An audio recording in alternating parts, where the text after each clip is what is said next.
As you listen to this summary of Michael Bungay Stanier's book The Advice Trap, you'll learn how to be humble, stay curious, and change the way you lead forever. Introduction. What's in it for me? Become a better leader by reaching for challenges, not solutions. Do you ever feel frustrated that people don't follow your good advice? Or end up drained by trying to help too many people? Those feelings come from being enthralled to your advice monster, that inner voice that constantly wants to tell other people what to do. In these summaries, you'll learn exactly where that voice comes from, and why needing to come up with solutions all the time can be so destructive to your relationships and ability to lead. You'll discover how to master the art of listening and why asking questions is ultimately more important than giving advice. And you'll see how all these things can help you develop empathy and humility, as you come to realize that you aren't the only one with good ideas. Key Idea 1. Giving unwanted advice gets in the way of finding real solutions. We've all had the experience of wanting to give advice when somebody is talking about a problem. Before we know it, solutions pop into our heads that we're just dying to share. So, why shouldn't we? Isn't it helpful to come to someone's aid when they're struggling? Well, there are some situations where it's definitely helpful to give advice. For example, if someone asks where the restroom is, it would be a bit weird not to tell them how to find it. But, most of the time, our knee-jerk desire to tell people what to do is actually counterproductive. The key message here is, giving unwanted advice gets in the way of finding real solutions. Let's look at what's going on. Often, when people tell us about their problems, we're so desperate to tell them what to do that we don't really listen to what they're saying. It can take a while for someone to get to the point. If we jump in with advice too soon, we run the risk of advising them on the wrong thing because we haven't taken the time to listen to what they're really concerned about.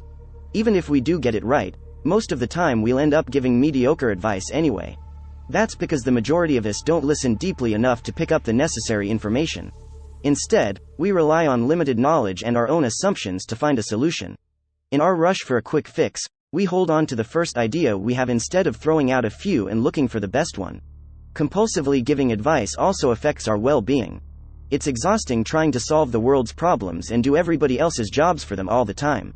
And if you're a business leader, spending all your time stuck in other people's problems means you've no time to look at the big picture.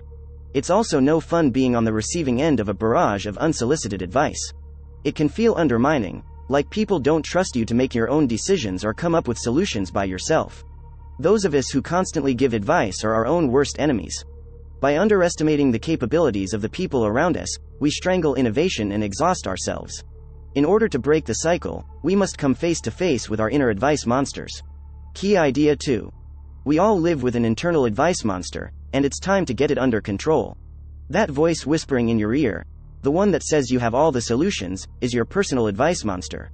Your advice monster is an important part of your personality that developed in times when you were stressed and wanted to feel more in control of a situation. The monster commonly comes in 3 personas. The first is called Tell It. This monster convinces you that the only way to add value to a situation is by being the leading authority and always having the right answers. It loves hogging the spotlight and explaining, loudly, why its opinion is more important than anybody else's. The key message here is, we all live with an internal advice monster, and it's time to get it under control. The second type of advice monster is called Save It. This persona is more subdued, which makes it harder to spot. Save It types won't jump on a soapbox to shout about their ideas, but they're equally convinced that they hold all the solutions. What's more, they believe that they, and only they, can save the situation, and it's their moral responsibility to do so. Lastly, there's the most manipulative advice monster of all, the Control It persona. This monster wants to convince you to keep a tight grip on all things at all times, or risk plunging your world into chaos. It teaches you that others are not to be trusted, so you must bravely run the ship by yourself, or else. It doesn't take a lot of imagination to work out how these advice monsters might limit our lives. They prevent us from letting other people in, and from being open to different ways of seeing the world. And they pile impossible amounts of responsibility on our shoulders by deluding us into thinking we're superheroes, destined to save the world one piece of advice at a time. So how can we get rid of these monsters? The bad news is that we can't. They're part of our personalities. They actually developed to help us deal with difficult emotions. Getting rid of them would be denying important parts of ourselves. The good news is that while we can't get rid of them, we can tame them, and make them work with us instead of against us. But first, we need to get to know them better. Key Idea 3. Stressful situations can trigger our advice monsters. Just as puppies tend to start excitedly yapping whenever a car passes, There are certain things that will set off our advice monsters and make them even noisier. To start taming your monster, you need to identify your personal triggers. Which people, and which situations, are most likely to set off your advice-giving reflexes? For the author, it's time spent with his brother. No matter how mindful he tries to be, something about being with his sibling makes his control-it persona itch to come out and start managing the situation. The key message here is, stressful situations can trigger our advice monsters. For others, being around strangers may spark their advice monster. Or being with people who seem less experienced than them. Once you've identified the people that bring out this impulse, start identifying the situations. Do you feel compelled to give out advice at work? What about in political debates? Or when you feel out of your depth? These triggers are unique, and will differ from person to person. Next, start thinking about how you behave in trigger situations. What does your advice monster do when it swings into action? Do you give your teammates solutions they haven't asked for? Or try and take control by filling silences when out on a date? This exercise might make you cringe, but it's important to be honest. Having specific examples will help to break the advice-giving cycle. Once you've got some good examples, you can start looking at the payoffs and costs of your compulsive, advice-giving behavior. We keep giving advice because we get a small reward for doing it. For example, you may feel helpful or smart when you come up with a solution. Or you may feel in control when you dominate a meeting. But there will be a cost, too. Constantly giving advice can negatively affect your relationships and potential to lead, leaving you isolated and overwhelmed. In order to really change and grow, you must let go of immediate gratification and work on building a future you that doesn't give advice as a reflex or out of fear. Think what will be possible when you stop trying to control situations and can instead just be with people without any agenda. Key idea 4. Instead of proposing solutions, we need to ask more and better questions. Toddlers are famous for asking questions as they look at the world around them. Why are ladybugs red? Why are we eating peanut butter sandwiches for lunch? Why does that classmate have 2 mothers? They're frank and open and very, very curious. But as we grow up, we lose that vital art of asking questions, and instead start wanting to tell everybody else what we think. If we want to become good leaders, it's time to get back to basics.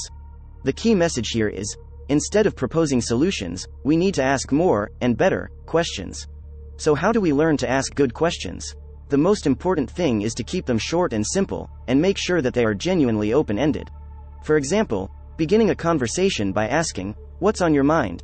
allows the other person to answer in any way they choose. Whereas questions starting with phrases like, "Wouldn't you agree?" or "Don't you think?" are actually just statements pretending to be questions. They close the conversation down. Once we get a reply to our first question, we need to quash the urge to jump in with advice, and instead ask follow-ups like, "What else?" This simple question is so powerful because it forces people to dig deeper and reveal any underlying challenges they might have missed. Another great follow-up is to ask, "What's the real challenge for you here?" Of course, when you get an answer, your advice monster will be screaming at you to come up with the perfect solution, but don't. Instead, ask the person even more questions. Prod them into thinking for themselves about which actions they want to take. For example, you could say, "What do you want?" Or, if you're saying yes to this, "What must you say no to?" A great way to end the conversation is to ask, "What was most useful or valuable here for you?"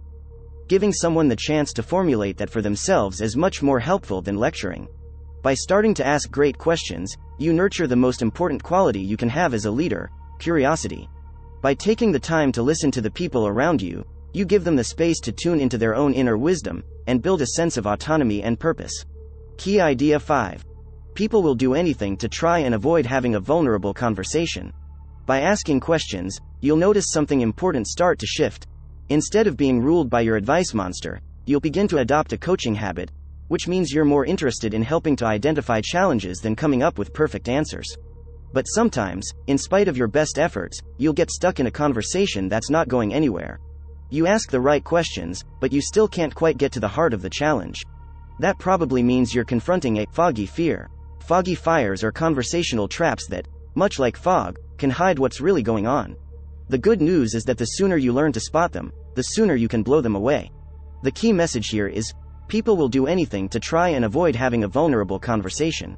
Sometimes, a conversation stays superficial because neither person wants to get vulnerable. So you settle for a safe topic that you both feel comfortable with, even though it's not challenging. Or the person you're coaching could be unconsciously trying to distract you from what's really going on. For example, they come into the session and talk non-stop about someone who's irritating them. If you're not careful, you'll miss the fact that you've been completely diverted into coaching the ghost, analyzing someone who's not even in the room. If that happens, you need to gently pull the focus back, asking, "Why does this matter to you?" Or, sometimes, someone will come into a session with an overwhelming list of unrelated problems, leading you both to get completely befuddled, a phenomenon the author describes as popcorning. In this instance, you should ask them to select the challenge they feel is the most important and start there. Other distractions include talking in the abstract, what the author describes as big picturing, or launching into long, detailed stories that don't go anywhere, what the author calls yarning. Much as we all enjoy a good story or theoretical conversation, these tactics are problematic because they distract from the real, vulnerable work. As a coach, you should gently draw attention to that, and once again ask a focusing question. People use foggy fires to avoid having challenging, vulnerable conversations. By asking probing questions, you give them the chance to identify their own blocks, and move the conversation to the next level. We'll learn more about that in the next summary. Key Idea 6. To have transformative conversations, you need to make people feel safe. The human brain is constantly alert, scanning the horizon for threats. When it feels like something destructive is coming, it triggers our survival mechanisms. When we're engaged in a challenging or uncomfortable conversation, the same thing happens. The brain jumps into action, sounding the alert to activate these same survival modes. As a result, we either go into fight mode and become antagonistic or defensive, or we completely shut down, going into freeze mode. Of course, these aren't the kinds of reactions you want when you're trying to have a difficult conversation with someone. The key message here is, to have transformative conversations, you need to make people feel safe. There are 4 important tactics you can use to make someone feel safe. The first is to be on their side. Be empathetic and mirror back what they're saying with nods of encouragement and positive language. Use words like "s" and "we" to show that you're on the same team, tackling the problem together. If someone feels supported, they're much less likely to become defensive. The second thing you can do is to show respect, by making it clear that you are of an equal rank. Human relationships involve a lot of power play, with people sizing each other up to figure out who is stronger. As a coach, you need to give up that need for power and control, and be vulnerable with the people you're coaching. Share your process and insecurities, and show them that you value their opinions just as much as, or even more than, your own. Feeling like an equal will also give them a sense of autonomy, which is the third essential element in feeling safe.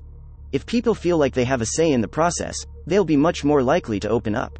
Lastly, you should always manage expectations and never spring a surprise on someone, as that will instantly put them on edge. Introducing a structure for the session can also help put them at ease, as can assigning times for different tasks. By creating a safe, supportive environment, you'll bypass the survival mechanisms that shut people down, and help them engage in the kinds of demanding, exciting conversations that will change their lives. Key Idea 7. To become a good coach, you need to learn how to be coachable. Even the most intrepid climber won't scale Mount Everest in one go. He takes one step back for every 2 steps forward, making sure to rest and acclimatize to the changing air pressure in between. Taming your advice monster and developing your coaching mindset will be a similarly gradual process. You may feel like you're making progress, and then slide right back into your old ways. It can be frustrating, but remember, you're changing the habits of a lifetime. Of course, it'll take time to get it right. The key message here is, to become a good coach, you need to learn how to be coachable. The best way to develop your coaching muscles is through practice. Coaching isn't something that has to happen behind closed doors in a special session.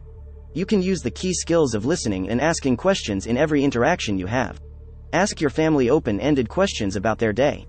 Quiz your colleagues about how they think you can solve problems together. Grab every opportunity to be curious and expand your worldview. Coaching doesn't only have to happen face-to-face, either, it can happen over the phone, on Zoom and on Skype. And emails and texts are great places to flex your new skills, too. Allow the coaching mindset to seep into every aspect of your life. But in order to keep learning, you should not only practice coaching, but also practice being coachable. That means asking for feedback on how you're doing, and trying to improve your performance wherever you can. It also means getting your own coach. Being coached will help you identify your obstacles. How do you try to avoid the coaching process? What makes you feel vulnerable, and how do you deal with that? Getting in touch with these things will make you more effective in your work with other people because you'll be more empathetic and understanding about what they're going through. Learning to tame your advice monster is a lifelong task. But, like scaling Everest, the journey is just as important as the destination. Instead of beating yourself up for not getting there fast enough, relish the process and celebrate your willingness to learn and grow. Final summary. The key message in these summaries. Most of us go around compulsively giving out advice because we've internalized the idea that we can only add value to a situation if we have good solutions. But telling people what to do all the time backfires if it stops us listening to what they're actually saying. Instead of blurting out advice, we need to master the art of asking probing questions. That way, we can identify what's really challenging someone, and empower them to discover their own solutions. Actionable advice. Check if your advice has landed. Occasionally, you will be called on to give advice, which can be tricky when you've spent so much time trying to get away from it. But offering a thoughtful solution is different from giving a knee-jerk opinion. If you're sure that your advice is needed, give it generously, making clear that this is just one approach to solving the problem. Once you've done that, check whether your advice has landed by confirming it was what the listener was actually looking for.